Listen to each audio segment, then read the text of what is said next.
In an effort to reduce federal spending, the Trump administration has been cutting funds to federal programs. Many of those programs are right here in Kansas City. And recently, we heard from a Lawrence Museum and the Kansas City Public Library about how they won't receive all the grant money that they were already awarded. So it's not highly impactful for us as a big urban library system. It is very impactful for the small and rural libraries that depend on those funds for internet connectivity, access to resources through couriers.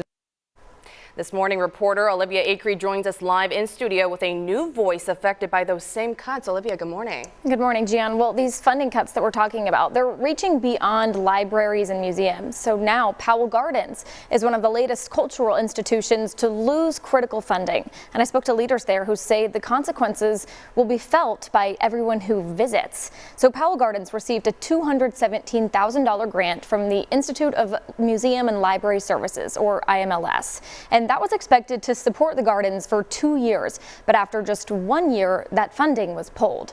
So the grant paid for things like HR support, safety training, community outreach, behind the scenes work that visitors don't see. But CEO Cody Jolliffe says visitors will still notice changes. So fewer staff, maybe fewer programs, special events, a lot of the work that they say makes Powell Gardens visitor ready.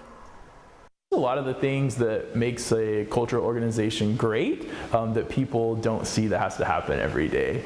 So it's not the paint, it's not the beautiful flowers, it's the things that are harder to get funded. Another problem is that Powell Gardens' budget is set years in advance. So without those federal dollars, they expect they'll have to cut back on programs that the grant was supposed to fund. And when I spoke to those leaders there, they said they really right now just want people to know how this is impacting, know that they need the community's help. Absolutely. And really the ways that they'll see this hurt them. Several weeks ago, I talked to the KC Farm School about the same thing. Their federal funding was cut. A lot of these programs, they feed our community too, and enrich them. It's an education piece, and so just a lot of effects all around. Olivia, thank you so much for that report.